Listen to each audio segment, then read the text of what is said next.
हमारे पास अभी एक मिनट चाल साहब मैं बोल देता हूं। हमारे पास अभी सूचना आई है कि 5 मिनट और रुका जाए। डीसी साहब सुधर जाए, खट्टर को बता दे सुधर जाए। संयुक्त मोर्चा मोदी के साथ लड़ रहा है। संयुक्त हमारी मजबूरी है, हमारा आंदोलन बॉर्डर का है, हमारी मजबूरी है, हम भारत सरकार से लड़ रहे हैं। वरना खट्टर साहब 24 घंटे नहीं पकड़ेगा तो 24 घंटे हरियाणा एक्शन होगा। हम प्रार्थना करते अभी भी प्रार्थना करते समय जाते चेत जब तक बलबीर सिंह जी राज्यपाल स्टेज से घोषणा न करें, उससे पहले समझ आती है तो समझ आ दे अपने नेताओं को, बता दे अपने नेताओं को कि लोग सिर देने आ रहे हैं।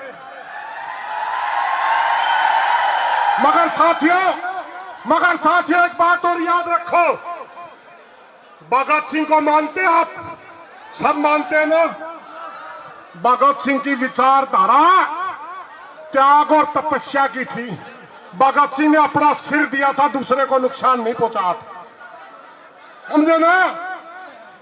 अगर कोई हमारे बीच में बढ़ करके आरएसएस का कोई गुंडा, सरकारी कोई दल्ला हमारे आंदोलन को खराब करना चाहे, तुरंत रोक देना।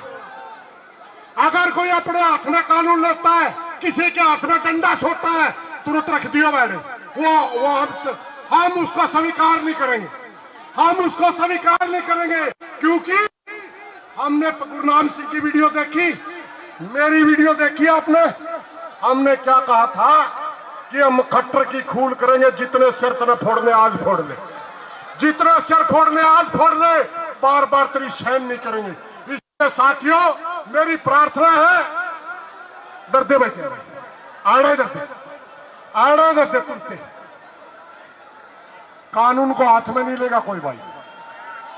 बेशक हमारी बात बने ना बने, बेशक हमारी बात मानी जाए ना मानी जाए, मायने नहीं रखती।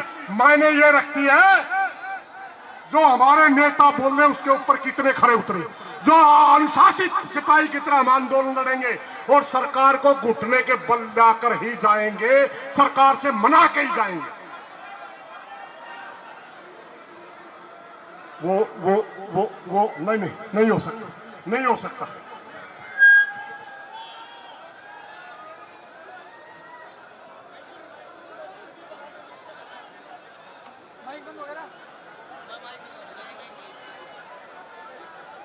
ओके भाई, हमने खूब सम्मान कर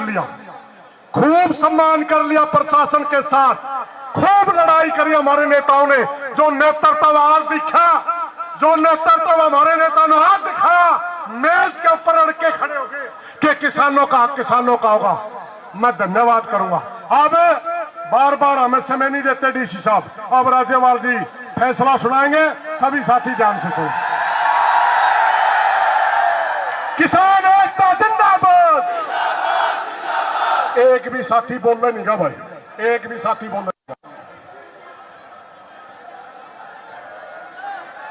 बहुत ही सत्कारयोग किसान भरावो, नौजवान बच्चों ते मेरे साथियों, सब तो पहला फतेह अर्ज करदा। वाहिगुरु जी का खालसा, वाहिगुरु जी की फतेह।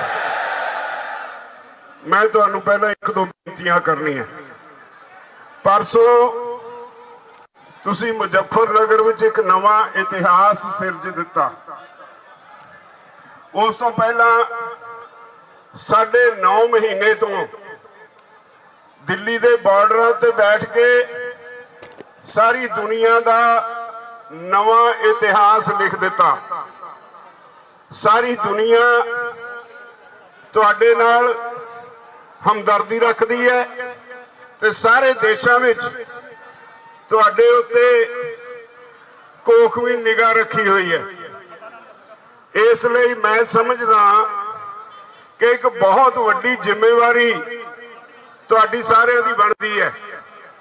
वो अंदोलन साडा दुनिया का चानण मुनारा है, जिन्हों दुनिया देखती है। कॉरपोरेट वर्सेस आम लोग, आम लोगों का अंदोलन कॉरपोरेट हाउसेस के खिलाफ सारी दुनिया च ਕਦੇ ਇਸ ਤਰ੍ਹਾਂ ਦਾ ਅੰਦੋਲਨ ਨਹੀਂ ਹੋਇਆ।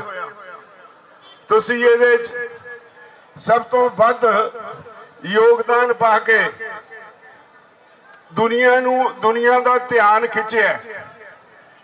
ਮੈਂ ਇਸ ਕਰਕੇ ਇੱਕ ਤਾਂ ਤੁਹਾਨੂੰ ਇਹ ਅਪੀਲ ਕਰਨੀ ਹੈ, ਤੁਹਾਨੂੰ ਸਾਰਿਆਂ ਨੂੰ ਉਸ ਅੰਦੋਲਨ ਦੀ ਸਹੁੰ, ਉਸ ਅੰਦੋਲਨ ਨੂੰ ਆਪਣੇ ਸਾਹਮਣੇ ਰੱਖ ਕੇ ਅਗਲਾ ਪ੍ਰੋਗਰਾਮ ਦੇਣਾ ਹੈ। ਇਹ ਨਾ ਹੋਏ ਵੀ ਇੱਥੇ ਜੋਸ਼ ਵਿੱਚ ਆ ਕੇ ਕੋਈ ਗਲਤ ਕਾਰਵਾਈ ਕਰੇ ਔਰ ਉਹਦੀ ਸਜ਼ਾ ਦੁਨੀਆ ਦੇ ਸਭ ਤੋਂ ਵੱਡੇ ਅੰਦੋਲਨ ਨੂੰ ਮਿਲੇ। ਮੈਨੂੰ ਲੱਗਦਾ ਹੈ ਕਿ ਅੱਜ ਕਰਨਾਲ ਇੱਕ ਨਵਾਂ ਇਤਿਹਾਸ ਵਿੱਚ ਪੰਨਾ ਜੋੜਨ ਜਾ ਰਿਹਾ ਹੈ। ਦੁਨੀਆ ਦੇ ਇਸ ਅੰਦੋਲਨ ਵਿੱਚ ਹਰਿਆਣੇ ਦਾ ਵੀ ਅਹਿਮ ਥਾਂ ਹੈ ਤੇ ਹਰਿਆਣਾ ਅੱਜ ਨਵਾਂ ਅਧਿਆਇ ਲਿਖਣ ਜਾ ਰਿਹਾ ਹੈ। ਇਸ ਕਰਕੇ ਤੁਹਾਡੀ ਸਾਰਿਆਂ ਦੀ ਜ਼ਿੰਮੇਵਾਰੀ ਬਣ ਜਾਂਦੀ ਹੈ ਵੀ ਇਹ ਅੰਦੋਲਨ ਜਿਹੜਾ ਇਹਦਾ ਮੁੱਢ ਸ਼ਾਂਤਮਈ ਅੰਦੋਲਨ ਨਾਲ ਰੱਖਿਆ ਗਿਆ ਸੀ।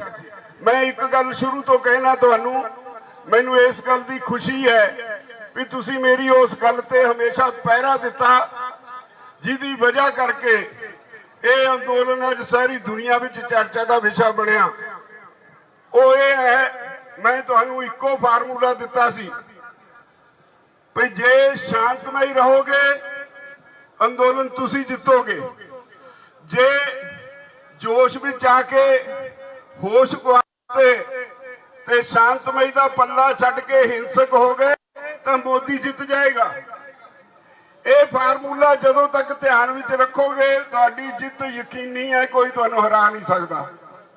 ਤਾਂ ਮੈਂ ਅੱਜ ਤੁਹਾਨੂੰ ਸਾਰਿਆਂ ਨੂੰ ਇਹੋ ਸਹੁੰ ਪਾਉਣਾ, ਸਾਰੇ ਦੇਸ਼ ਦੇ ਕਿਸਾਨਾਂ ਦੇ ਇਸ ਅੰਦੋਲਨ ਲਈ ਅੱਜ ਤੁਹਾਡਾ ਸਭ ਦਾ ਸ਼ਾਂਤਮਈ ਰਹਿਣਾ ਬਹੁਤ ਜ਼ਰੂਰੀ ਹੈ। ਇੱਕ ਗੱਲ ਹੋਰ, ਅਸੀਂ ਸਾਰੇ ਸੱਤਿਆਗ੍ਰਹੀ ਹਾਂ। ਸੱਤਿਆਗ੍ਰਹੀ ਕੌਣ ਹੁੰਦਾ ਹੈ? ਜਿਹੜਾ ਆਪਣੇ ਸਰੀਰ ਉੱਤੇ ਕਸ਼ਟ ਝੱਲ ਕੇ ਜਿਹਦੇ ਨਾਲ ਲੜਾਈ ਹੈ ਉਹਦੀ ਸੁੱਤੀ ਜ਼ਮੀਰ ਨੂੰ ਜਗਾਉਂਦਾ ਹੈ। ਅਸੀਂ ਮੋਦੀ ਦੀ ਸੁੱਤੀ ਜ਼ਮੀਰ ਨੂੰ ਜਗਾਉਣ ਦਾ ਕੰਮ ਕਰ ਰਹੇ ਹਾਂ, ਭਾਵੇਂ ਲੱਗਦਾ ਉਹਦੀ ਜ਼ਮੀਰ ਮਰ ਗਈ ਹੈ। ਜ਼ਮੀਰ ਨਾਂ ਦੀ ਚੀਜ਼ ਇਹਨਾਂ ਲੋਕਾਂ ਕੋਲ ਹੈ ਨਹੀਂ। ਮੇਜ਼ ਉੱਤੇ ਬੈਠ ਕੇ ਅਸੀਂ ਕੱਲਾ ਕੱਲਾ ਕਾਨੂੰਨ ਗਲਤ ਸਾਬਤ ਕਰ ਚੁੱਕੇ ਹਾਂ। ਮੋਦੀ ਔਰ ਉਹਦੇ ਸਾਥੀ ਆਪਣੀ ਜਾਨ ਛਡਾਉਣ ਲਈ ਕਹਿੰਦੇ ਨੇ ਕੋਈ ਐਸਾ ਰਸਤਾ ਦੱਸੋ ਜਿਹਦੇ ਨਾਲ ਸਾਡੀ ਇੱਜ਼ਤ ਬਚ ਜਾਏ, ਤੁਹਾਡਾ ਕੰਮ ਬਣ ਜਾਏ। ਹੁਣ ਇੱਜ਼ਤ ਬਚਾਉਣ ਦਾ ਕੰਮ ਉਹ ਸਾਡੇ ਕੋਲੋਂ ਉਮੀਦ ਰੱਖਦੇ ਨੇ। ਮੈਂ ਉਮੀਦ ਕਰਦਾ ਤੁਸੀਂ ਜਿੰਨੇ ਲੋਕ ਇੱਥੇ ਆਏ ਹੋ ਹਰਿਆਣੇ ਦੇ ਔਰ ਦੂਰੋਂ ਨੇੜਿਓਂ ਜਿੰਨੇ ਆਏ ਹੋ, ਖਾਸ ਤੌਰ ਤੇ ਆਪਣੇ ਨੌਜਵਾਨ ਬੱਚਿਆਂ ਨੂੰ ਜੋਸ਼ ਔਰ ਹੋਸ਼ ਦਾ ਸੁਮੇਲ ਬਹੁਤ ਜ਼ਰੂਰੀ ਹੁੰਦਾ ਹੈ। ਜੇ ਜਿੱਤਣਾ ਤਾਂ ਜੋਸ਼ ਨੂੰ ਸੰਭਾਲ ਕੇ ਕਾਬੂ ਰੱਖੋ, ਹੋਸ਼ ਨਾਲ ਅੱਗੇ ਤੁਰੋ। ਤੁਹਾਨੂੰ ਕੋਈ ਦੁਨੀਆ ਦੀ ਤਾਕਤ ਹਰਾ ਨਹੀਂ ਸਕਦੀ। ਅੱਜ ਇੱਥੇ ਬਾਰ-ਬਾਰ ਸੁਨੇਹੇ ਆ ਰਹੇ ਸੀ, ਪ੍ਰਸ਼ਾਸਨ ਦੇ ਡੀਸੀ ਸਾਹਿਬ ਬਾਰ-ਬਾਰ ਬੁਲਾ ਰਹੇ ਸੀ। 3 ਵਾਰ ਮੀਟਿੰਗ ਹੋਈ ਸਾਡੀ।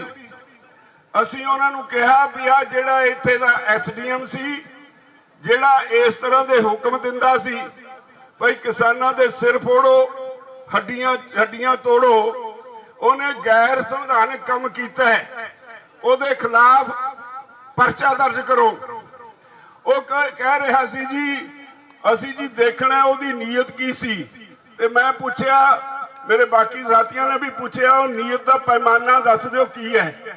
ਜਿਹੜਾ ਬੰਦਾ ਸ਼ਰੇਆਮ ਲੋਕਾਂ ਦੇ ਇਕੱਠੇ ਹੋਣ ਤੋਂ ਵੀ ਪਹਿਲਾਂ ਫੋਰਸਿਸ ਨੂੰ ਇਹ ਕਹਿੰਦਾ ਹੈ ਵੀ ਜਦੋਂ ਕਿਸਾਨ ਆਉਣ ਉਹਨਾਂ ਦੇ ਸਿਰ ਤੋੜ ਦਿਓ, ਸਿਰ ਫੋੜ ਦਿਓ, ਉਹਨੇ ਸੰਵਿਧਾਨ ਦੀ ਕਾਨੂੰਨ ਦੀ ਉਲੰਘਣਾ ਕੀਤੀ ਹੈ, ਉਹਦੇ ਖਿਲਾਫ ਪਰਚਾ ਦਰਜ ਹੋਣਾ ਚਾਹੀਦਾ।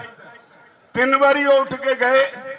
ਹਰ ਵਾਰੀ ਮੈਂ ਸਰਕਾਰ ਨਾਲ ਗੱਲ ਕਰਨਾ, ਆ ਕੇ ਕਹਿੰਦੇ ਨੇ ਭਾਈ ਜੀ ਸਾਨੂੰ 1 ਮਹੀਨੇ ਦਾ ਸਮਾਂ ਦੇ ਦਿਓ, ਅਸੀਂ ਜਾਂਚ ਕਰਾ ਲਈਏ ਉਹਨੇ ਕੋਈ ਗਲਤੀ ਕੀਤੀ ਵੀ ਹੈ ਕਿ ਨਹੀਂ। ਤੇ ਅਸੀਂ ਪੁੱਛਿਆ ਭਈ ਜਿਹੜਾ ਉਹ ਇਹ ਸ਼ਬਦ ਵਰਤਦਾ ਹੈ ਸਰਵਿਸ ਰੂਲ ਦੇ ਵਿੱਚ ਕਿਤੇ ਦਰਜ ਹੈ ਜਾਂ ਸੰਵਿਧਾਨ ਵਿੱਚ ਕਿਤੇ ਦਰਜ ਹੈ ਕੋਈ ਸਿਵਲ ਸਰਵਿਸ ਦਾ ਅਫਸਰ ਪੁਲਿਸ ਨੂੰ ਕਹੇ ਭਈ ਕਿਸਾਨਾਂ ਦੇ ਸਿਰ ਫੋੜ ਦਿਓ, ਫਿਰ ਉਹ ਜਿਹੜੇ ਮੁਲਾਜ਼ਮ ਉੱਥੇ ਪੁਲਿਸ ਦੇ ਸਿਕਿਉਰਿਟੀ ਫੋਰਸਿਸ ਤੇ ਖੜੇ ਨੇ ਉਹਨਾਂ ਨੂੰ ਪੁੱਛੇ ਤੁਹਾਨੂੰ ਸਮਝ ਆ ਗਈ ਕਿ ਨਹੀਂ? ਉਹ ਕਹਿੰਦੇ ਯੈਸ ਸਰ। ਹੁਣ ਇਹ ਤੋਂ ਉੱਤੇ ਇਹ ਤੋਂ ਵੱਡਾ ਜੁਰਮ ਕੌਣ ਕਰ ਸਕਦਾ ਹੈ? ਜੇ ਇੱਕ ਲੋਕਾਂ ਨੂੰ ਕਟਾਉਣ ਸਿਰ ਪੜਵਾਉਣ ਵਾਲੇ ਅਫਸਰ ਨੂੰ ਸਰਕਾਰ ਬਚਾਏਗੀ ਤਾਂ ਫਿਰ ਅੰਦੋਲਨ ਤੋਂ ਬਿਨਾਂ ਸਾਡੇ ਕੋਲ ਹੋਰ ਦੂਜਾ ਰਸਤਾ ਨਹੀਂ।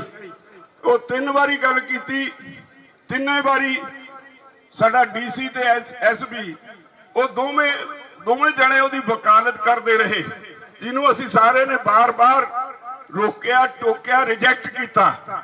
ਤਾਂ ਫਿਰ ਅਸੀਂ ਉਹਨੂੰ ਕਹਿ ਕੇ ਆ ਗਏ ਬਈ ਠੀਕ ਹੈ, ਅਸੀਂ ਆਪਣੇ ਪ੍ਰੋਗਰਾਮ ਤੇ ਪੱਕੇ ਆ, ਦ੍ਰਿੜ ਆ, ਅਸੀਂ ਹੁਣ ਪਿੱਛੇ ਹਟਣ ਵਾਲੇ ਨਹੀਂ।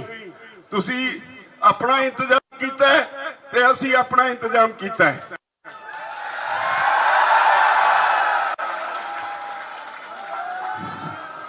ਇਸ ਲਈ ਅਸੀਂ ਫੈਸਲਾ ਕੀਤਾ ਹੈ, ਜਿਸ ਤਰ੍ਹਾਂ ਸਾਡਾ ਪਹਿਲਾ ਐਲਾਨ ਕੀਤਾ ਹੋਇਆ ਹੈ ਭਈ ਅਸੀਂ ਡੀਸੀ ਦੀ ਸੈਕਟਰੀਏਟ ਨੂੰ ਘੇਰਨਾ ਹੈ। ਅਸੀਂ ਫੈਸਲਾ ਕੀਤਾ ਹੈ ਭਈ ਇੱਥੋਂ ਅਸੀਂ ਮਾਰਚ ਕਰਾਂਗੇ ਡੀਸੀ ਦੀ ਸੈਕਟਰੀਏਟ ਵੱਲ ਨੂੰ, ਉਹਦਾ ਜਾ ਕੇ ਘਿਰਾਓ ਕਰਾਂਗੇ। ਨਾਲ ਹੀ ਤੁਹਾਨੂੰ ਇੱਕ ਬੇਨਤੀ ਹੈ, ਤੁਸੀਂ ਜਾਓਗੇ, ਤੁਸੀਂ ਦੇਸ਼ ਦੇ ਕਿਸਾਨਾਂ ਦੇ ਜਥੇਬੰਦੀਆਂ ਦੇ ਸਿਪਾਹੀ ਹੋ।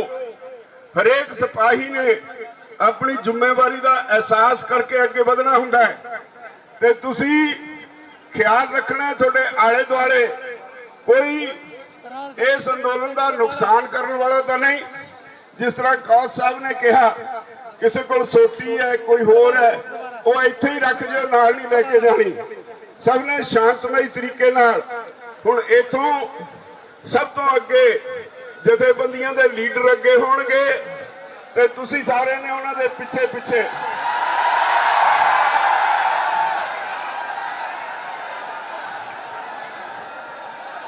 ਮੇਰੀ ਗੱਲ ਪੂਰੀ ਹੋ ਲੈਣ ਦਿਓ। ਮੇਰੀ ਗੱਲ ਪੂਰੀ ਨਹੀਂ ਹੋਈ, ਮੇਰੀ ਗੱਲ ਪੂਰੀ ਨਹੀਂ ਹੋਈ, ਮੇਰੀ ਗੱਲ ਪੂਰੀ ਨਹੀਂ ਹੋਈ। ਮੇਰੇ ਵੱਲ ਧਿਆਨ ਦਿਓ, ਚੁੱਪ ਦਾ ਦਾਨ ਬਖਸ਼ਿਓ, ਚੁੱਪ ਦਾ ਦਾਨ ਬਖਸ਼ਿਓ। ਮੇਰੀ ਸੰਯੁਕਤ ਕਿਸਾਨ ਮੋਰਚਾ, ਮੇਰੀ ਗੱਲ ਪੂਰੀ ਹੋ ਲੈਣ ਦਿਓ, ਹਾਲੇ ਮੇਰੀ ਗੱਲ ਪੂਰੀ ਨਹੀਂ ਹੋਈ। ਚੁੱਪ ਦਾ ਦਾਨ ਬਖਸ਼ਿਓ, ਸ਼ੋਰ ਬੰਦ ਕਰਿਓ। ਜੇ ਸੱਚੀ ਮੁੱਚੀ ਕਿਸਾਨਾਂ ਲਈ ਲੜਨ ਆਏ ਹੋ ਤਾਂ ਚੁੱਪ ਕਰਕੇ ਮੇਰੀ ਗੱਲ ਪੂਰੀ ਹੋਣ ਦਿਓ। ਮੈਂ ਬੇਨਤੀ ਕਰਾਂਗਾ, ਜਦੋਂ ਇੱਥੋਂ ਜਾਣਾ ਹੈ ਬੈਰੀਕੇਡ ਕੋਈ ਵੀ ਤੋੜਨਾ, ਜਿੱਥੇ ਬੈਰੀਕੇਡ ਲੱਗਿਆ ਹੋਊ ਉੱਥੇ ਹੀ ਗ੍ਰਿਫਤਾਰੀ ਦੇ ਦੇਣੀ ਹੈ। ਸਭ ਤੋਂ ਅੱਗੇ ਤੁਹਾਡੇ ਆਗੂ ਹੋਣਗੇ, ਸਾਰੀਆਂ ਜਥੇਬੰਦੀਆਂ ਦੇ ਲੀਡਰ ਹੋਣਗੇ ਤੇ ਉਹਦੇ ਪਿੱਛੇ ਤੁਸੀਂ ਜਾਣਾ। ਕਿਸੇ ਨੇ ਹੁੱਲੜਬਾਜ਼ੀ ਨਹੀਂ ਕਰਨੀ, ਪੀਸਫੁਲ ਰਹਿਣਾ। ਪਰ ਸਾਰਿਆਂ ਨੇ ਜਾ ਕੇ ਡੀਸੀ ਦੇ ਸੈਕਟਰੀਏਟ ਦਾ ਘਿਰਾਓ ਕਰਨਾ। ਜੇ ਰਸਤੇ 'ਚ ਬੈਰੀਕੇਡ ਆਇਆ, ਮੈਂ ਦੁਹਰਾਉਣਾ ਤਾਂ ਬੈਰੀਕੇਡ ਤੋੜਨਾ ਨਹੀਂ, ਉੱਥੇ ਹੀ ਗ੍ਰਿਫਤਾਰੀ ਦੇ ਦੇਣੀ ਹੈ। ਮੈਂ ਉਮੀਦ ਕਰਦਾ ਸਾਰੇ ਆਪਣੇ ਇਸ ਪ੍ਰੋਗਰਾਮ ਨੂੰ ਸ਼ਾਂਤਮਈ ਤਰੀਕੇ ਨਾਲ ਅੱਗੇ ਚਲਾਉਣਗੇ। ਵਾਹਿਗੁਰੂ ਜੀ ਕਾ ਖਾਲਸਾ, ਵਾਹਿਗੁਰੂ ਜੀ ਕੀ ਫਤਿਹ।